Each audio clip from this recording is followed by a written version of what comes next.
नमस्कार दोस्तों, मैं Rajneesh Sharma soul insights platform पे फिर आपके बीच में। आज शुक्रवार है मित्रों। आज का दिन आपके द्वारा पूछे गए टॉपिक के ऊपर मैं बोलने वाला हूं। आज बहुत से मित्रों ने बोला है कि त्याग के ऊपर बोलिए और स्थिरता के ऊपर बोलिए। जो श्लोक आप हमेशा बोलते हो, थिर कर बैसो हर जन प्यारे, सतगुरु तुमरे काज सवारे, ये श्लोक है, गुरु अर्जन देव साहिब का है। तो कहने का मतलब वो कहते हैं इस पे बोलिए कि स्थिरता है क्या। तो चलिए मित्रों, इस टॉपिक को शुरू करने से पहले आपको हर बार अवेयर कर दूं कि आपने देखा होगा पिछले दिनों कितना बड़ा अर्थक्वेक आया है, धरती कांप गई। उसके पीछे कौन जिम्मेवार है? हम सब लोग। क्यों? क्योंकि हम पेड़ नहीं लगा रहे। पेड़ की जो कसाव होता है धरती के साथ, वो खत्म होता जा रहा है। अगर धरती नहीं कसी रहेगी, जमीन नहीं कसी रहेगी, तो ऐसे भूचाल आते रहेंगे और पानी की कमी होती रहेगी। तो मित्रों, अभी भी संकल्प कीजिए, टाइम है, पेड़ लगाइए, अपने आप को क्या, दुनिया को भी बचाइए। तो मेरा तो एक ही नारा है, पेड़ लगाओ पानी बचाओ। तो ये प्लीज रिक्वेस्ट है, हर इंसान को डेली एक पेड़ लगाना चाहिए। इसी से ही हमारा जो देश है, हमारा जो संसार है, वो आगे तक चल पाएगा। तो चलिए मित्रों, शुरुआत करते हैं। टॉपिक है त्याग। त्याग क्या है? अब देखा होगा आपने, बहुत से लोग कहते हैं कि मैंने ये त्याग दिया, मैंने ये त्याग दिया, मैंने वो त्याग दिया। और कुछ लोगों को आपने देखा होगा वो चीज छोड़ते हैं जो उनके लिए मायने नहीं रखती। जैसे कि कोई लोग कहते हैं मैंने बैंगन छोड़ दिया, जो उन्होंने जिंदगी में कभी खाया ही नहीं था। कुछ लोग कहते हैं मैंने ये मसूर की दाल छोड़ दी, जो जिंदगी में कभी खाई नहीं थी। तो मित्रों, ऐसा त्याग नहीं है। जब तक आपको ये पता चलता रहे कि मैंने ये त्याग किया, मैंने इतने करोड़ों रुपए पे लात मार के सन्यासी हो गया, तो मित्रों आपकी लात जो है ना, आपकी जो टांग है, वो अच्छी तरह लगी नहीं है। आप त्यागी नहीं हुए हो। क्योंकि जहां पर अहंकार है कि मैंने ये त्याग दिया, मैंने वो त्याग दिया, तब तक समझ लीजिए आपने कुछ त्यागा ही नहीं है।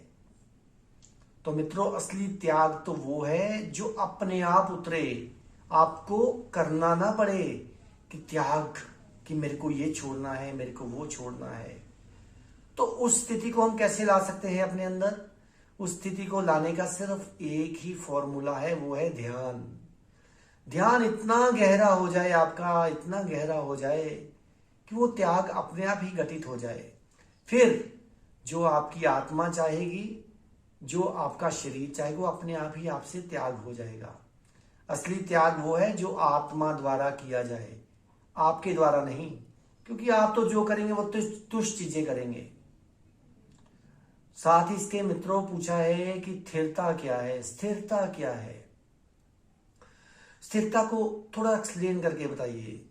देखिए, इस स्थिरता को मैं ज्यादा एक्सप्लेन कैसे कर पाऊंगा, क्योंकि वो जब तक आप स्थिर नहीं होंगे आप उसको नहीं जान पाओगे। ये तो गूंगे का गुड़ है मित्रों।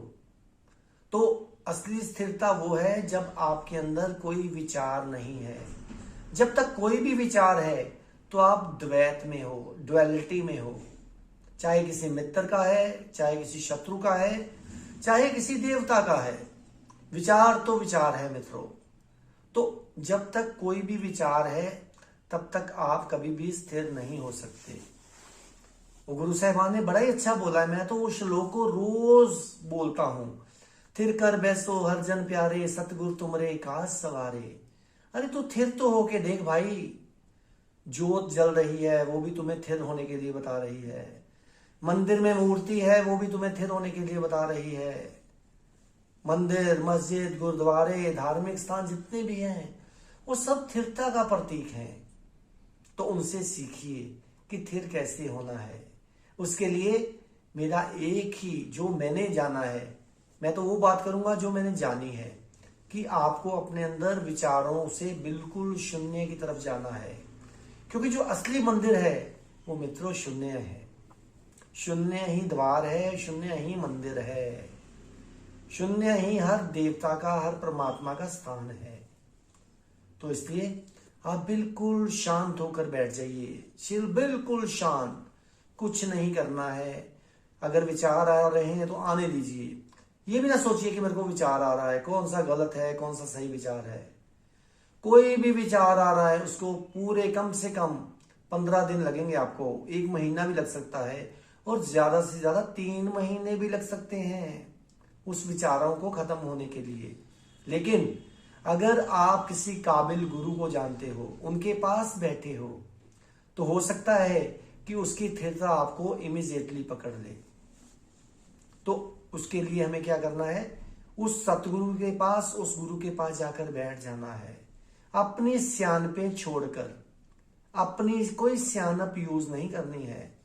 जब तक हम दूसरों में देखते रहेंगे वो कैसा है, वो कैसा है, वो ऐसा है, वो वैसा है, तब तक मित्रों कभी स्थिरता नहीं आएगी। तो आप तो इतने सारे संसार के लोग इस समय लकी हो कि वो टाइम चल रहा है जिसमें आप बहुत जल्दी इस स्थिरता को पकड़ सकते हो। लेकिन उसके लिए समय बहुत कम रह गया है मित्रों। उनकी गिनती सालों में रह गई है, बहुत कम साल, 3-4 साल रह गए हैं। अगर अब भी आप ध्यान में ना उतरे, अभी भी आप दूसरों को देखते रहे, तो आप कभी भी स्थिर नहीं हो पाओगे। दूसरों का देखने का मतलब ही ये है कि मेरी ईगो, मेरा अहंकार देखता है कि वो कैसा है, वो कैसी है, वो कैसी है। अपने आप को सही कीजिए। आपको किसी से मतलब नहीं होना चाहिए, क्योंकि आप अपने आप को आंसरेबल हो। लव ऑल, सबको प्रेम करो।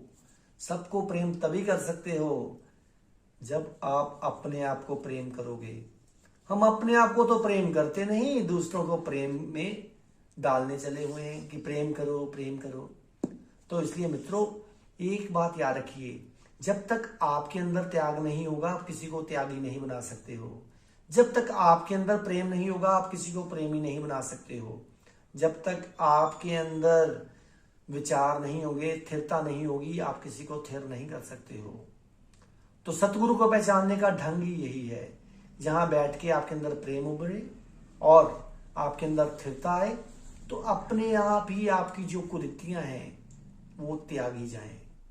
तो इसलिए मित्रों इसके लिए कोई प्रयास नहीं करना है, कोई प्रयत्न नहीं करना है, सिर्फ बैठना है, जस्ट सिटिंग। तो आप देखेंगे त्याग भी अपने आप घटित हो गया, स्थिरता भी आ गई और प्रेम भी आ गया। अगले शुक्रवार किसी नए टॉपिक को लूंगा मित्रों। अब किसी पॉजिटिविटी के ऊपर बहुत से लोगों ने बोला है कि पॉजिटिविटी के ऊपर बोलते रहा करिए, तो अगली बार पॉजिटिविटी के ऊपर बोलूंगा। तो तब तक आप मेरे चैनल को इसी तरह सब्सक्राइब करते रहिए, सोल इनसाइट्स _ RV रजनीश। तब तक आप खुश रहिए, आबाद रहिए, जिंदाबाद रहिए। नमस्कार।